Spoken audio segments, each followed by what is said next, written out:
तो चलिए देखते हैं हम लोग चीफ सेल के बारे में। हमारा जो टॉपिक है वो वही है, ठीक है, बस वीडियो चेंज है। हम लोग क्या पढ़ रहे थे, हम लोग पढ़ रहे थे कि किस तरीके से अलग अलग सेल अलग अलग तरीके के एंजाइम बनाते हैं। हम लोग पहले सेल को पकड़ रहे हैं जिसका नाम है चीफ सेल या पेप्टिक सेल। वह चीफ सेल और पेप्टिक सेल क्या कर रहे थे, तो चीफ सेल या पेप्टिक सेल निर्माण कर रहे थे प्रोरेनिन का और पेप्सिनोजेन। तो सबसे पहले पेप्सिनोजेन लिख लो, पेप्सिनोजेन।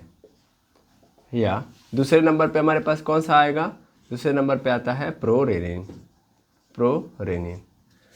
अब ये दोनों का काम क्या है, अगर पूछ दे आपसे कोई कि पेप्सिनोजेन और प्रोरेनिन क्या करते हैं, तो एक्चुअल में ये जो दोनों आपको दिख रहे हैं ये इनएक्टिव फॉर्म है, ये कुछ नहीं करते हैं। अरे ऐसे कैसे, हाँ ये इनएक्टिव फॉर्म है, ये कुछ नहीं करते हैं, यानी पेप्सिनोजेन और प्रोरेनिन कुछ नहीं करते हैं।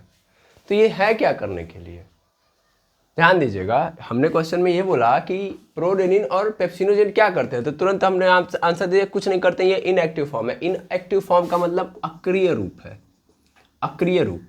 देखिए हिंदी में भी पेप्सिनोजेन और प्रोरेनिन ही बोला जाएगा, ठीक है। अब होता क्या है एक्चुअल में समझ आ रहा हूं मैं, तो पेप्सिनोजेन और प्रोरेनिन की बात करोगे तो पेप्सिनोजेन और प्रोरेनिन इनएक्टिव फॉर्म है, लेकिन ये एक्टिव कब होते हैं, जब ये पेट से बाहर आते हैं। और पेट से बाहर आने का मतलब मान लो सपोज कर लो ये पेट है, हमारा स्टोमक है स्टोमक है, और स्टोमक के अंदर ऑलरेडी जानते हो क्या भरा होता है, ऑलरेडी पहले से जो भरा हुआ चीज आपको नजर आएगा वो होगा HCl। क्या नजर होगा, क्या नजर आएगा, HCl। HCl क्या है, एक तगड़ा वाला एसिड है, अम्ल है ठीक है। अब होगा क्या कि पेट से फिर क्या निकलेंगे, तो पेट से ये निकलेंगे, कौन, पेप्सिनोजेन और प्रोरेनिन। पेप्सिनोजेन और प्रोरेनिन किस भाग में निकलते हैं, तो पाइलोरिक वाले भाग में। कौन से भाग में, पाइलोरिक वाले भाग में पेप्सिनोजेन और प्रोरेनिन निकलते हैं। अब ये जब निकलेंगे तो कौन निकलेगा, सर निकलेगा पेप्सिनोजेन, पेप्सिनोजेन और प्रोरेनिन, ये निकले। और जो ही ये निकलेंगे तुरंत इनके सामने क्या नजर आ जाएगा, ये किस में घुल जाएंगे, सर ये घुल जाएंगे HCl में। यानी पेप्सिनोजेन और प्रोरेनिन तुरंत किस में घुल जाएंगे, HCl में। और जब ये HCl में घुलेंगे भैया, तो HCl में जो ही ये आएंगे तब ये जाके क्या हो जाएंगे, एक्टिव हो जाएंगे। क्या हो जाएंगे, एक्टिव। ये खुद चेंज हो जाएंगे। जो पेप्सिनोजेन है वो मेरा HCl में जाने के बाद, यानी जो ही HCl में डूबेगा तब ये बन जाएगा पेप्सिन के फॉर्म में। किस फॉर्म में, पेप्सिन के फॉर्म में। और जबकि प्रोरेनिन जो है वो जब HCl में डूबेगा तो वो क्या कर देगा, वो बन जाएगा रेनिन के फॉर्म में। किस फॉर्म में बन जाएगा, रेनिन। ध्यान देंगे, रेनिन के फॉर्म में बन जाएगा। समझ में आ रहा है फिर से, यानी पेप्सिनोजेन को जब पेप्सिनोजेन कुछ नहीं करता है, लेकिन जब HCl में मिल जाता है तब क्या बन जाता है, पेप्सिन। और प्रोरेनिन जब HCl में मिल जाता है तब क्या बना देता है, रेनिन। और ये जो आपको दिख रहा है ये एक्चुअल में क्या है, एक्टिव फॉर्म है। Both are active form. ये कुछ करेंगे, ये सक्रिय रूप है। कैसे रूप है, ये सक्रिय रूप है। अब क्वेश्चन आता है कि ये क्या करते हैं, तो सबसे पहला चीज क्या है, पेप्सिन। क्या है, पेप्सिन। एक्चुअल में पेप्सिन का काम क्या भैया, एक्चुअल में पेप्सिन का काम है प्रोटीन को तोड़ना। किसको तोड़ना, प्रोटीन। यानी जो आपने प्रोटीन खाया है, जब भी आपने खाना खाया होगा तो उसके अंदर कई सारे कंपोनेंट आएंगे। कौन कौन से हो सकते हैं, कार्बोहाइड्रेट हो सकता है, प्रोटीन हो सकता है, फैट हो सकता है ना, और भी बहुत सारी चीजें होंगी, लेकिन तीन हमारे लिए सबसे बहुमूल्य न्यूट्रिएंट है। तो कार्बोहाइड्रेट, प्रोटीन और फैट। तो उसमें मेनली कौन, प्रोटीन। जो ही पेप्सिन प्रोटीन को देखेगा, प्रोटीन को ब्रेक डाउन कर देगा पेप्टोन में। किसमें कन्वर्ट कर देगा भैया, पेप्टोन में। सर ये क्या है, अरे भाई कुछ नहीं है, कुछ हड़कंप मचने वाली नहीं है। आप सिंपली समझो, हमने पढ़ा है कि जो प्रोटीन होता है वो एक्चुअल में डायरेक्ट प्रोटीन नहीं बनता है। ये प्रोटीन बनता है बहुत सारे छोटे छोटे मॉलिक्यूल से। सबसे पहले कौन चीज होता है, सबसे छोटा, एमिनो एसिड। Amino acid. फिर एमिनो एसिड से क्या बनता है भैया, तो एमिनो एसिड जब मिलता है तो बनाता है पेप्टाइड। क्या बना देता है, पेप्टाइड। फिर पेप्टाइड मिलता है तो क्या बना देता है, पेप्टोन। क्या बना देता है, पेप्टोन। और बहुत सारे पेप्टोन से मिलकर क्या बनता है, फिर प्रोटीन। समझ में आ रहा है, कुछ इस तरीके से स्ट्रक्चर आप लोगों ने पढ़ा होगा। प्रोटीन के बाद पेप्टोन, पेप्टोन के बाद पेप्टाइड और पेप्टाइड के बाद amino acid. That means amino acid, peptide, peptone और प्रोटीन। मतलब क्या है सर, मतलब यहाँ पे देखो, अगर ध्यान से देखो, मैं इसको यहाँ से मिटा दे रहा हूँ, यहाँ पे देखोगे तो यहाँ पे मान लेता हूँ 2-3 मॉलिक्यूल्स है अमीनो एसिड के, मतलब 5 मॉलिक्यूल है, तो यहाँ पे कितने हो जाएंगे, हो सकता है 10, इतने सारे हो गए। और बड़ा हो गया, जब यहाँ पे आओगे तब इससे भी बड़ा हो जाएगा, यानी फिर जब ये मिलेंगे तो और बड़ा बना देंगे, नहीं बना देंगे, बना दिए। अब देखो कितना बड़ा हो गया, मॉलिक्यूल बड़ा होता जा रहा नहीं हो रहा है। फिर जब यहाँ पे आओगे तो यहाँ पे तो और बड़ा हो जाएगा, यहाँ पे देखो कितना बड़ा। तो प्रोटीन क्या है, बहुत बड़ा है, क्या है, बहुत बड़ा है। इसको हमको किस फॉर्म में कन्वर्ट करना पड़ेगा, छोटे फॉर्म में। तो वही हम कर रहे हैं, हम प्रोटीन को किस में तोड़ रहे हैं, पेप्टोन में तोड़ दिए, फिर हम पेप्टाइड में तोड़ेंगे, फिर हम क्या करेंगे, एमिनो एसिड में। और जो हमारा सेल है वो किसको एब्जॉर्ब कर सकता है, एमिनो एसिड को। ये चीज़ हमारे सेल के पास आनी चाहिए। आई बात समझ में आया? देखो कितना बड़ा है। अब ये कितना बड़ा वाला पोर्शन किस में टूट जाएगा, पेप्टोन में। किसने तोड़ा भैया, तो पेप्सिन नामक एंजाइम ने। यानी ये प्रोटीन को, इस प्रोटीन को किसमें, पेप्टोन में तोड़ने की जिम्मेदारी किसकी है, पेप्सिन की है। किसकी है, पेप्सिन। पेप्सिन प्रोटीन को पेप्टोन में तोड़ देता है। या कभी कभी ऐसा होता है कि प्रोटीन जो होता है डायरेक्टली किस में टूट जाता है, पेप्टाइड में। किस में टूट जाता है, पेप्टाइड, यानी पेप्टोन्स या पेप्टाइड्स के अंदर टूट जाता है डायरेक्टली। मतलब इतना टूट जाता है कि डायरेक्ट इस स्टेप में आ जाता है। क्लियर है? तो प्रोटीन जो पेप्सिन होता है वो प्रोटीन को पेप्टोन या पेप्टाइड के अंदर कन्वर्ट करता है। क्लियर है? इतनी बात समझ में आ गई? हाँ सर, ये तो सही बात है। यानी यहाँ पे किसका पाचन हो रहा है, पाचन का मतलब तोड़ना ही तो होता है। तो एक्चुअल में यहाँ पे तोड़ा गया है किसको, प्रोटीन को पेप्टोन और पेप्टाइड में। क्लियर है? बिल्कुल। अब बात आती है प्रोरेनिन। प्रोरेनिन जो HCl में जब मिला तब किस में कन्वर्ट हो गया, रेनिन में। तो आखिर रेनिन क्या करता है भाई, तो रेनिन एक्चुअल में दूध का पाचन करता है। रेनिन किसका डाइजेशन करता है, दूध का। दूध के अंदर आप देखोगे तो कौन सा प्रोटीन पाया जाता है, कैसीन नाम का प्रोटीन पाया जाता है। कौन सा, कैसीन। दूध का जो आपको मैंने पढ़ाया होगा, प्रोटीन जब पढ़ा रहा था तो वहाँ पे पढ़ाया था कि दूध के अंदर जो आप देखते हो कैसा colour, white colour. White colour होने का कारण क्या है, केसीन नाम का प्रोटीन। और एक्चुअल में सबसे ज़्यादा मात्रा किसकी पाई जाती है दूध के अंदर, केसीन की। यानी अगर मैं सीधी भाषा में बात करूँ तो रेनिन का काम क्या है, दूध का पाचन करना।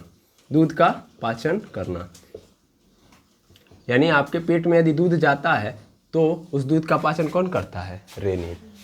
तो करता क्या है, तो एक्चुअल में जो रेनिन होता है वो केसीन नाम का जो प्रोटीन होता है उसको किस में कन्वर्ट कर देता है, पैराकैसिन, पैराकैसिनेट, पैराकैसिनेट बोल दो या पैराकैसिन नाम के प्रोटीन में कन्वर्ट कर देता है, इसको तोड़ देता है। कौन, रेनिन। समझ पा रहे हैं? तो रेनिन क्या करता है भाई, अगर आपसे कोई पूछ दे तो क्या बताओगे, सर रेनिन एक्चुअल में दूध को पचाता है। दूध के अंदर क्या होता है, केसीन नाम का प्रोटीन, उसको तोड़ के क्या कर देता है, ये पैराकैसिनेट में कन्वर्ट कर देता है। ठीक है? अब ये जो पैराकैसिनेट होता है एक्चुअल में दही का फॉर्म होता है। क्या होता है, दही का फॉर्म होता है। जैसे आप दही को जब देखोगे तो दही कैसे बनती है, दूध के अंदर आप क्या कर दीजिए, दूध के अंदर आप डाल दीजिए दही को, हल्की सी दही, मतलब बहुत सारा दूध है उसमें थोड़ी सी दही डाल दीजिए।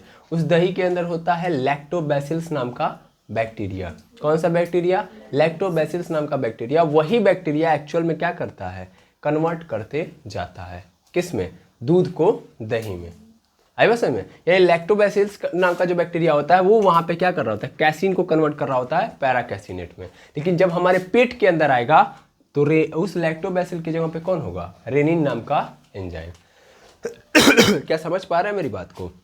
ये पहले से ही रहता है, कौन, जी पहले से रहता है, क्योंकि अगर बॉडी के अंदर दूध जाएगा तो उसको कौन पचाएगा, आया समझ में? तो रेनिन चाहिए ही चाहिए। तो पहले से मतलब जो हमारी बॉडी के अंदर जाता है तो ये एंजाइम सीक्रेट होते हैं पेट के द्वारा। अदरवाइज आपके पेट के अंदर पहले से कौन प्रेजेंट होगा, HCl प्रेजेंट होगा। अभी जस्ट मैंने बताया क्या प्रेजेंट होगा, HCl। लेकिन जब खाना आएगा तब पेप्सिनोजेन और प्रोरेनिन रिलीज होंगे। जब पेप्सिनोजेन HCl से मिलेगा, क्योंकि जो ही रिलीज होगा तो बाहर कौन दिखाई देगा, HCl। खाना कहाँ है, HCl में डूबा हुआ है। तो पेप्सिनोजेन HCl से मिलके पेप्सिन में कन्वर्ट हो जाएगा और प्रोरेनिन HCl से मिलके रेनिन में कन्वर्ट हो जाएगा। रेनिन क्या कर रहा है भैया, तो कैसीन को पैराकैसिनेट में कन्वर्ट कर रहा है। अब यहाँ से ये बात सीधा मैं बोल सकता हूँ कि ये तो दूध में पाया जाता है, तो रेनिन जो है वो दूध को किस में कन्वर्ट कर रहा होता है, दही में कन्वर्ट कर रहा होता है। ठीक है? रेनिन की मात्रा सबसे ज़्यादा किस में पाई जाती है? छोटे बच्चों में, क्योंकि छोटे बच्चे और तो कुछ खाते नहीं हैं, सिर्फ और सिर्फ क्या पीते हैं? दूध। तो अगर आपसे कोई पूछे कि रेनिन की मात्रा कब और किस में ज़्यादा पाई जाती है, तो छोटे बच्चों में, जब वो छोटे रहते हैं तब पाई जाती है। जैसे जैसे वो बड़े होते जाते हैं उनके अंदर रेनिन बनना क्या हो जाता है? कम, क्योंकि छोटे बच्चे शुरुआत में क्या है, छोटे बच्चे शुरुआत में केवल और केवल किस पे क्या पीते हैं? दूध पीते हैं। तो एक्चुअल में उनको दूध का ही पाचन करना होता है, इसीलिए रेनिन की मात्रा भी वहाँ पे क्या होती है? ज़्यादा होती है। देखते हैं कभी कभी छोटे बच्चे दूध पीते हैं, दूध पीने के बाद क्या करते हैं? उल्टी करते हैं। तो उल्टी करते हैं तो किस फॉर्म में आता है? दही के फॉर्म में। कैसे हुआ ये? तो यही कारण है, क्योंकि उनके पेट के अंदर क्या है? रेनिन है, और उस रेनिन के कारण ऐसा हुआ है। समझ पाए? हाँ या ना? यस और नो? बिल्कुल। तो दूध को दही में कन्वर्ट करता है रेनिन। रेनिन की मात्रा किसमें ज़्यादा होती है? चाइल्ड में, यानी चिल्ड्रन में ज़्यादा पाई जाती है। हाँ, लेकिन जब ज़्यादा एज हो जाती है, मतलब धीरे धीरे बड़े हो जाते हैं, तो रेनिन बनना क्या हो जाता है? कम हो जाता है। तो कभी कभी ऐसा भी होता है कि कुछ लोग दूध में नहीं पीते हैं, साल साल भर में क्या होता है? एक बार पीते हैं, है ना? साल साल भर में एक बार कभी कभार पी लिया, तो देखते हैं, सुनते हैं कि उनको पच तो नहीं रहा है, क्या दूध नहीं पच रहा है। कई लोग ऐसे भी आपको मिलेंगे जो ये बताएंगे आपको कि जब वो दूध पीते हैं तो उसको वो पचा नहीं पा रहे हैं, क्योंकि उनकी बॉडी के अंदर क्या नहीं बन रहा है? रेनिन। रेनिन बनना एकदम बंद हो चुका है। आयो समझ में? एक बात बताओ यार, सिंपली समझो, ये रेनिन बनेगा कब? जब दूध जाएगा आपके पेट के अंदर। मान लो रेगुलर बेसिस पे दूध जा रहा है, तो रेगुलर बेसिस पे रेनिन बन रहा है। अब सपोज कर लीजिए कि रेगुलर अब दूध आना बंद हो गया, तो रेनिन क्या करने के लिए बनेगा? तो रेनिन भी धीरे धीरे बनना क्या हो जाएगा? बंद। अब एक साल में आप एक बार दूध पियोगे तो रेनिन बन जाएगा? नहीं, माइंड को पता ही नहीं है ना? ये सब काम कौन करवा रहा होता है? माइंड करवा रहा होता है भाई, ब्रेन करवा रहा होता है। रेगुलेशन एंजाइम का किसके पास है? ब्रेन के पास ही तो है। ब्रेन देख रहा है कि कौन जा रहा है, प्रोटीन जा रहा है तो पेप्सिनोजेन का सिक्रेशन कर दो, प्रोरेनिन, दूध जा रहा है प्रोरेनिन का कर दो। आई बात समझ में? लेकिन छोटे बच्चों में हमको पता है कि रेगुलर आएगा दूध, तो इसलिए रेगुलर बेसिस पे ये होगा। बड़े बच्चों में नहीं आएगा, तो यहीं पे बंद हो जाता है। धीरे धीरे क्या हो जाती है? उनको दूध को पाचन करने में क्या हो जाती है? समस्या हो जाती है। आई बात समझ में? अरे हाँ या ना बोलिए। तो पहली कहानी समझ में आ गई कि नहीं आ गई? हमको क्या करना है? हमको इस पूरे प्रोटीन को किस में कन्वर्ट करना है? इसमें। अभी हमारा जो प्रोटीन है वो किस में कन्वर्ट हो चुका है? पेप्टोन या पेप्टाइड में कन्वर्ट हो चुका है। अभी भी इसको इसमें जाना बाकी है। क्या पूरा पाचन हो गया प्रोटीन का? अभी नहीं ना, अभी तो इतने में ही पहुंचा है ना, अभी तो यहाँ पे नहीं गया है। तो इस स्टेप में हम ये बोल सकते हैं कि स्टोमक में मेनली स्टोमक में मेनली क्या होता है? स्टोमक में मेनली किस कंपोनेंट को, किस न्यूट्रिएंट को पचाया जा रहा है? तो ऊपर से लेकर नीचे तक केवल प्रोटीन को ही तो पचाया जा रहा है। क्या पचाया जा रहा है? प्रोटीन को। और क्या पूरा पचाया जा रहा है? नहीं, थोड़ा सा पचाया जा रहा है। इसलिए मैं क्या बोल सकता हूँ, इतना आप नोट कर लीजिए, फिर मैं अगले वाले पे बढ़ते हुए लिख देता हूँ उसको, ठीक है? पहले इतना नोट करके हटाइए, तब मैं आगे बढ़ूँगा। तो ये आप लोगों ने देख लिया, अब हम आगे बढ़ते हैं। ये तो समझ लिया कि भैया जो चीफ सेल या पेप्टिक सेल होते हैं, इनके द्वारा जो एंजाइम बनाए जाते हैं वो हमारी बॉडी के अंदर क्या करते हैं। अब दूसरे नंबर पे जो क्वेश्चन आता है वो आता है भैया कि HCl की, जिसको हम लोग क्या बोलते हैं? कौन बनाता है? पैरिटल सेल या ऑक्जेंटिक सेल, ठीक है? Oxyntic cell. समझ में आया? ये क्या बनाते हैं? तो ये एक्चुअल में बनाते हैं HCl, hydrochloric acid. Hydrochloric acid क्या है भैया? एक कड़वा एसिड है। कड़वा मतलब तगड़ा बोल लो, ऐसे कड़वा नहीं बोल सकते, क्योंकि एसिड है तो एसिड क्या होता है?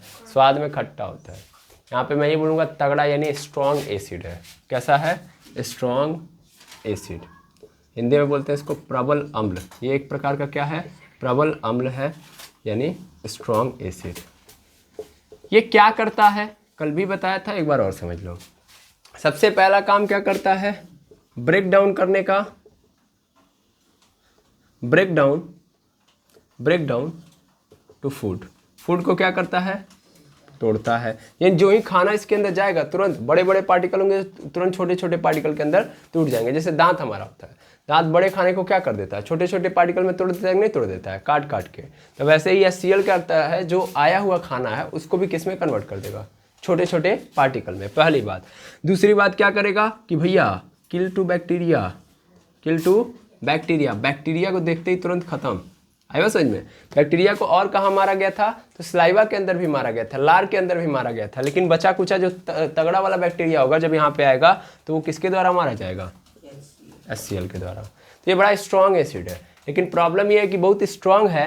तो एक चीज़ समस्या आती है कि भैया जब मैंने बोला एसिड है, एसिड का मतलब आप लोगों ने नॉर्मली पढ़ा होगा कि इसको क्या बोल सकते हैं हम लोग, तेजाब। हम लोग तो यही जानते हैं ना कि किसी महिला के ऊपर किसी ने एसिड फेंक दिया तो उसका पूरा का पूरा चेहरा जल गया, होता है ना।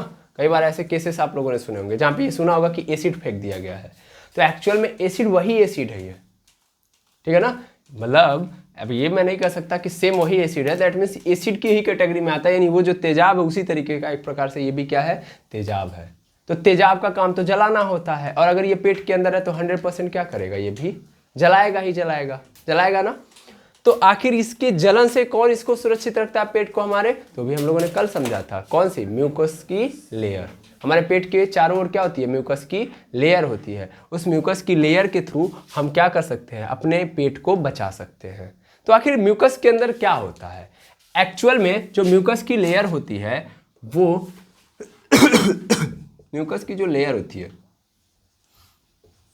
म्यूकस की लेयर, ये म्यूकस की लेयर कैसे नेचर की होती है, बेस नेचर की, यानी क्षार नेचर की, ठीक है ना, क्षार। अब इसका मतलब क्या है सर, तो ध्यान देंगे अभी फिलहाल के लिए इतना समझिएगा कि देखिए अगर एक एसिड है तो इस एसिड के प्रभाव को कौन खत्म कर सकता है, तो वो है बेस, ठीक है ना। एसिड के प्रभाव को कौन खत्म कर सकता है, बेस। जब भी एसिड है उसको आप खत्म करना चाहते हैं तो किसको बुला लो, बेस को। और एसिड और बेस जब मिलते हैं भैया तो क्या बना देते हैं, साल्ट बना देते हैं, और उसके साथ साथ थोड़ा सा पानी, साल्ट प्लस H2O, ठीक है। अच्छा अब कैसे पहचानोगे एसिड है और कैसे पहचानोगे कि बेस है, तो देखिए एसिड का सीधा अर्थ यह है कि अगर आपको एक क्या दे दिया जाए, पीएच स्केल। पीएच स्केल के बारे में पहले भी हम लोगों ने समझा है ना। तो पीएच स्केल किसके द्वारा बनाया गया था, सोरेनसन के द्वारा बनाया गया था। किसके द्वारा, सोरेनसन के द्वारा। सोरेनसन ने इस पीएच स्केल के ऊपर क्या रखा था, कई सारे मतलब बोल सकते हैं सिंबल्स डाल देते थे, या 1 से 14 तक क्या गिनती रख दी थी। मतलब ऐसे सिंपल समझ लो, एक पटरी, जैसे आप स्केल लेते हो ना, वो क्या बोलते हैं, ज्योमेट्री के लिए स्केल लेते हैं, स्केलिंग करते हैं, तो उसमें क्या होता है, नंबरिंग होता है। बिल्कुल सेम टू सेम ऐसे ही यहाँ पे क्या रखा, 0 फिर 1 2 3 ऐसे करते करते उसने क्या किया, टोटल कितने तक रखा था भाई, उसने टोटल रखा था 14 तक। आया बस, 0 से लेके 14 तक रख दिया, देखते जाएंगे, 14 तक रख दिया, बीच में क्या रख दिया, 7। और देखा गया कि अगर आपको ये पहचानना है कि कौन एसिड है कौन बेस, तो जब आपको मतलब उस पदार्थ को आप कहाँ रखिए, आप उस पदार्थ को कहाँ रखिए, इस स्केल के ऊपर। और अगर इस स्केल के ऊपर उसका मान 0 से 7 के बीच में आ रहा है तो इसका मतलब क्या है, वो एसिड है, 0 से 7 के बीच में। और अगर 7 से 14 के बीच में आ रहा है तो इसका मतलब क्या है, बेस है, ठीक है। यानी 0 से 7 के बीच में एसिड और 7 से 14 के बीच में बेस। जितना वो 0 के नज़दीक उतना खतरनाक एसिडिक, जितना वो 0 के नज़दीक उतना खतरनाक एसिड, जितना वो 14 के नज़दीक उतना खतरनाक बेस। समझ पा रहे हैं। अब ध्यान से देखिएगा, अगर मान लीजिए 7 हो गया, तब 7 हो गया तब वो न्यूट्रल है, और न्यूट्रल का मतलब ना ही वो एसिड है और ना ही वो बेस है। तो एक्चुअल में होता भी यही है। देखिए जब एक एसिड को बेस के साथ मिलाते हैं तो क्या बन जाता है, साल्ट। और साल्ट क्या होता है आपका, न्यूट्रल होता है। क्या होता है, न्यूट्रल। ना ही ये एसिड है और ना ही ये बेस है, ठीक है। तो पहचानेंगे कैसे, तो यहाँ से पहचान लेंगे। हमारा जो HCl होता है, एक्चुअल में HCl का pH मान, यानी HCl को अगर आप सोरेनसन के इस pH स्केल पे रखोगे तो जानते हो कितना मिलेगा, लगभग 1.5 से लेके 1.8 मिलेगा। 1.5 से लेके 1.8। अब सोचो कितना खतरनाक एसिडिक है ये। 7 से बहुत कम है कि नहीं है, 7 से जितना कम रहेगा उतना खतरनाक एसिड रहेगा ये, बहुत खतरनाक एसिड है अभी, ठीक है।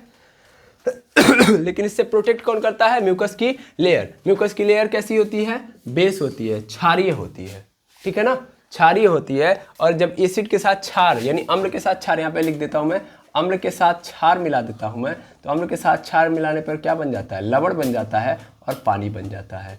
याद रखेंगे लवण कैसा होता है, न्यूट्रल होता है। और यह अभिक्रिया, यह रासायनिक अभिक्रिया क्या कहलाती है आपकी, उदासीनीकरण अभिक्रिया, न्यूट्रलाइजेशन रिएक्शन, न्यूट्रलाइजेशन रिएक्शन कहलाती है। आपको कहाँ पढ़ाया जाएगा? तो acid base and salt class 10th के अंदर केमिस्ट्री के अंदर आपको ये पढ़ाया जाएगा पूरा का पूरा। समझ में आ रही बात? अच्छा, ये तो आप समझ लीजिए कैसे पहचानना है, लेकिन अगर लिखा है तो कैसे पहचान सकते हो ये भी आप समझ लीजिए। तो देखिए एसिड के अंदर नॉर्मली आपको क्या मिलेगा? एसिड के अंदर आपको H+ मिलेगा। क्या मिलेगा? H+। और बेस के अंदर क्या मिलेगा आपको? OH-। ठीक है ना, ये याद रखिएगा। जैसे ध्यान से देखिए अगर हम लोग, तो HCl है, तो HCl के अंदर क्या मिल रहा है? H मिल रहा है, क्या मिल रहा है? तो ये क्या है? ये एसिड है। तो जहाँ भी केवल H आएगा, O के साथ नहीं आएगा, केवल H आएगा, तो इसका मतलब आप समझ लेंगे वो क्या है? एसिड है। क्योंकि आप इसको तोड़ेंगे HCl को, तो ये H+ और Cl- में टूटेगा। और देखिए यहाँ पे क्या मिल गया आपको? H+। समझ में आया? तो एसिड का काम क्या है, HCl का काम क्या है, ये समझ लिया। और इससे प्रोटेक्ट कौन करता है? म्यूकस की लेयर करती है। क्यों करती है? क्योंकि वो बेसिक है। और बेस होने से क्या फ़ायदा है? क्योंकि अम्ल को भैया कौन रिलैक्स करा सकता है? बेस। ठीक है ना, तो इसीलिए म्यूकस की लेयर कैसी होती है? क्षार।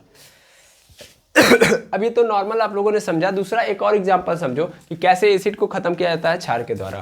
तो देखिए कभी कभी हम जब ज़्यादा खाना खा लेते हैं, जब कभी कभी हम लोग ज़्यादा खाना खा लेते हैं तो हमको एसिडिटी हो जाती है। एसिडिटी का मतलब क्या होता है? जब आप ज़्यादा खाना खाओगे तो उस ज़्यादा खाने को तोड़ने के लिए हमारा एसिड भी ज़्यादा बनेगा। ज़्यादा बनेगा मतलब, फिर से समझो, हम खाना ज़्यादा खाएंगे तो उस ज़्यादा खाने को रिस्टोर करने के लिए हमको HCl भी ज़्यादा चाहिए कि नहीं चाहिए? तो HCl ज़्यादा मात्रा में बन जाएगा, ज़्यादा मात्रा में बन जाएगा। और मतलब आप ध्यान दीजिएगा, जब ज़्यादा खाना आप खा रहे हो, अकड़ बकड़ जो भी कह सकते हो आप, एक्स्ट्रा खाना खा रहे हो, तो एसिड की मात्रा ज़्यादा बन जाएगी। फिर आपके खाने को तो पचाया देगा, लेकिन जब एसिड ज़्यादा बन जाएगा तो क्या होगा? हल्का सा एसिड रिफ्लेक्स करके कहाँ पे चला आता है? ऊपर की ओर।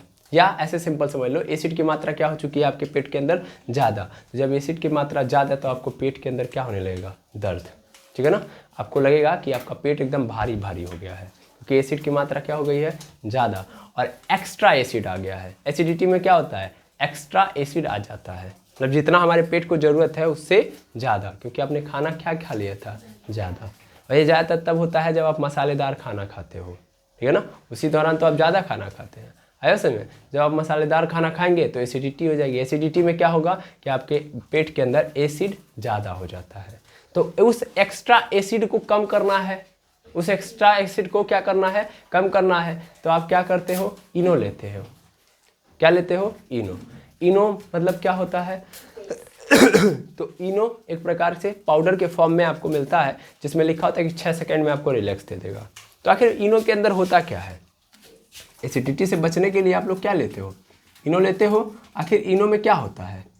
तो एक्चुअल में इनो के अंदर होता है MgOH2, MgOH, जिसको हिंदी में क्या बोलते हैं? सॉरी, इसको बोल भी सकते हैं हम लोग milk of magnesia. Milk of magnesia. MgOH2 को क्या बोलते हैं हम लोग? Milk of magnesia. Magnesium hydroxide. Magnesium hydroxide, इसको पढ़ेंगे तो क्या बोलेंगे? इसका केमिकल नेम क्या है? मैग्नीशियम हाइड्रोक्साइड या milk of magnesia. Milk of magnesia. मैं लिख देता हूँ पूरा नाम, नहीं तो फिर दिक्कत हो जाएगी। Magnesium hydroxide. Magnesium hydroxide. अब मैग्नीशियम हाइड्रोक्साइड बोलो या मिल्क ऑफ मैग्नीशिया बोलो, बात एक ही है।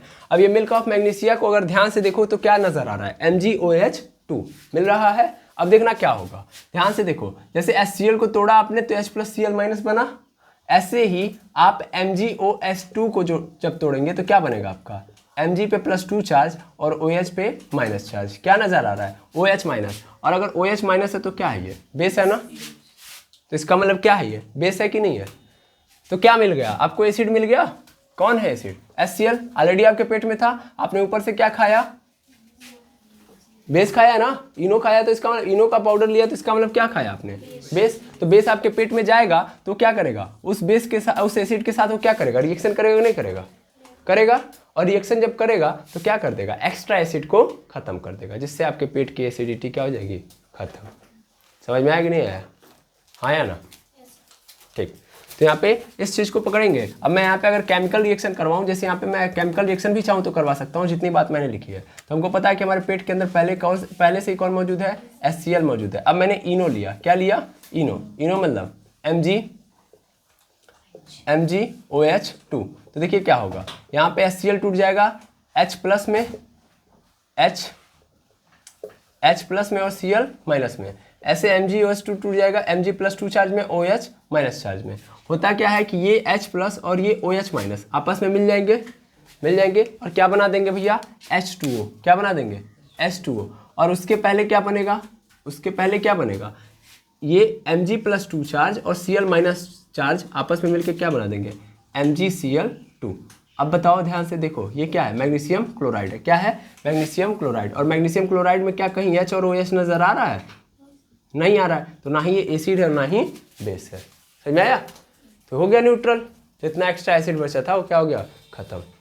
या कभी कभी आपका एसिडिटी इनो से नहीं खत्म हो पाता है, तो उस कंडीशन में आपको क्या लेना पड़ता है, डाइजीन नाम का आता है ना टेबलेट, है ना, डाइजीन नाम का टैबलेट आपको लेना पड़ता है। डाइजीन मार्केट के अंदर होता है, जब आपको एसिडिटी हो जाती है तो आप क्या लेते हो, डाइजीन। या अगर डाइजीन से भी नहीं हो पा रहा है तो फिर आपको डॉक्टर को दिखाना पड़ता है और डॉक्टर आपको एंटा एसिड देते हैं। क्या देते हैं, एंटा एसिड। याद रखेंगे तीनों बातें, मैं यहाँ पे लिख दे रहा हूँ, एंटा एसिड। ठीक है। तो अगर आपको एसिडिटी होगी तो आप क्या क्या ले सकते हो, इनो ले सकते हो। इनो क्या है, मिल्क ऑफ मैग्नीशिया, एक प्रकार का बेस है। मैंने यहाँ पे सब कुछ करके दिखा दिया आपको। और अगर इनो से नहीं सही हो रहा है तो आप डाइजीन ले लेते हो। डाइजीन का सिरप भी आता है, लोग पीते हैं। या एंटा एसिड्स लेते हो। देखो कभी भी गैस के पेट से संबंधित समस्या हो रही है, गैस से संबंधित समस्या हो रही है, एसिडिटी से संबंधित समस्या होती है, तो क्या लिया जाता है, एंटा एसिड। क्या लिया जाता है, एंटा एसिड। इन जो भी दवाएं गैस के लिए काम करती हैं उनको क्या बोलते हैं हम लोग, एंटा एसिड। क्या बोलते हैं, एंटा एसिड। क्लियर रखेंगे इस बात को, समझ में आया। ये क्या करती हैं, तो एक्स्ट्रा एसिड को क्या कर देती हैं, खत्म करती हैं। आई होप अब इतनी बातें आपको समझ में आ गई होगी। क्लियर है। इसमें मैंने क्या क्या बताया, इसमें मैंने बताया कि हाइड्रोक्लोरिक एसिड एक प्रकार का स्ट्रॉन्ग एसिड है। ये क्या करता है, तो खाने को छोटे छोटे पार्टिकल में तोड़ता है और बैक्टीरिया को मारता है। उसके अलावा फिर मैंने यहाँ पे बताया कि भैया ये एसिड है तो इसको सबमर्ज करने के लिए क्या चाहिए, हमको बेस की ज़रूरत होगी। और हमारा जो बेस होता है, यानी हमारे पेट को मतलब हम लोगों ने यहाँ पे बात की थी, बहुत स्ट्रॉन्ग एसिड होता है, ये हमारे पेट को जला सकता है। तो इससे बचाने के लिए क्या हमको चाहिए, म्यूकस की लेयर। म्यूकस की लेयर क्यों चाहिए, क्योंकि ये क्या है, बेस है। और बेस होने से क्या फ़ायदा है, क्योंकि एक एसिड को कौन हैंडल कर सकता है, एक अच्छा वाला बेस।